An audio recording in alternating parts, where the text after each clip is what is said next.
to the channel, go ahead and click like, share, subscribe. So I'm about 20 minutes in, literally 20 minutes into my commute. Again, we are going from Charlotte, North Carolina to Anderson, South Carolina. Now it says that this is going to be about a 1 hour and 52 minute drive. All right, and again, this is going to be round trip,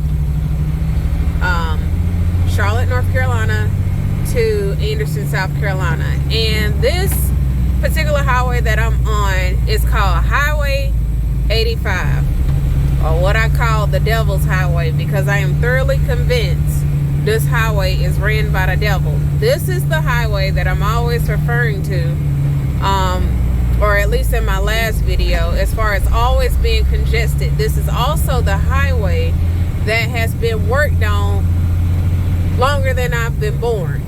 Okay, and yeah, just do the math. So this is how it looks typically every day. This is how it starts to look from as early as about 7 a.m. to like 9 a.m. Maybe even a little bit after 9 a.m. it looks like this. And you can usually predict anywhere between about 3:45, 4 p.m. it's gonna look like this up until about 6 o'clock. This highway always looks like this. It's 3 lanes on this highway. So yeah, this is probably gonna be my next 30 to 45 minutes as far as trying to fight traffic, because as you see, everybody's hitting their brakes. And yeah, so I'll keep you guys posted. The rain has it's picked up pretty bad. I'm actually getting close to North Carolina, so just continuing to drive safe, you know, making sure I'm not caught up in any distractions, keeping a safe distance from all other cars, but yeah.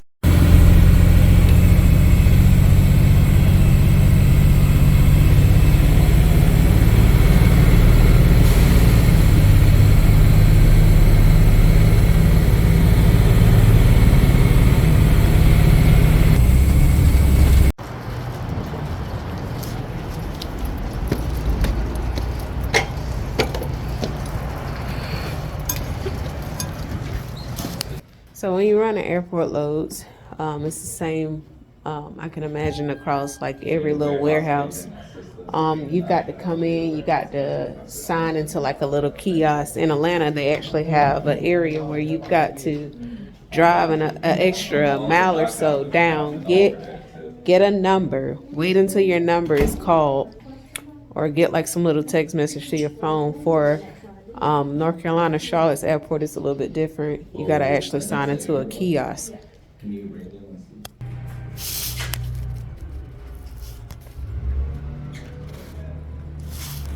So I've currently been at my shipper for about 30 minutes or so, just about a little bit over that time. So funniest thing, I've never experienced this at all. Like I said, I do a lot of airport runs, whether it be out of North Carolina, out of the Atlanta, Georgia airport. And it has been brought to my attention that my brokerage that I'm working for today, pretty cool brokerage. I would definitely recommend them to anybody. I don't know if it's just because I looked up and got an awesome person by the name of Lauren from this brokerage. Very sweet lady, and so I usually don't name drop unless it's in a positive manner. She's a pretty cool broker. However, this brokerage ain't paid their bills. You heard me right, they haven't paid their bill. And it's funny because this load had been ready yesterday, and I'm assuming that nobody had came and picked it up.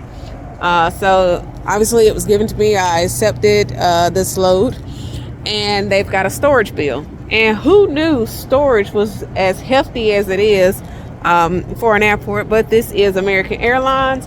These folks also have charged, I cannot make this up, $25 per page to print. So this is the same plane, or the same airlines that be having them planes. Oh yeah, I'm gonna leave it at that. We ain't gotta go in detail. It was breaking news. They charge $25 to print a single piece of paper. But hey, I guess they said they got $7 eggs to buy just as well. But no, seriously, they've just got a storage bill that's about $800 or so that they need to clear. And once that's cleared, I'll get loaded and I'll be about my way with my $25 paper and headed to the delivery.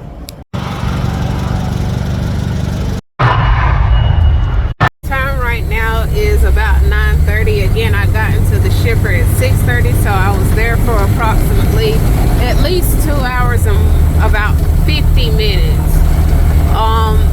So there was turn right onto the I-485 Inner North ramp. Like getting me loaded.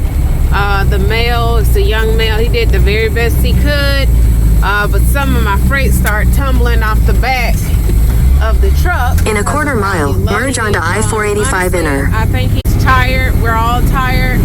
I can imagine his day probably started way earlier than mine's had. So I don't load damaged freight on the back of my truck. Yep, I'm one of them. I do not load damaged freight on the back of my truck. Now, did the 2 pallets that I had to leave behind, as there were 18 pieces, 2 pallets were removed because they fell off the back. I don't want to transport those because I don't want any problems when I get to the receiver. So I will refuse a couple pallets here and there if I have the suspense or the belief that they could potentially be damaged. Again, just looking at the freight, as far as like just eyeing it, no, I do not think that it was damaged at all. So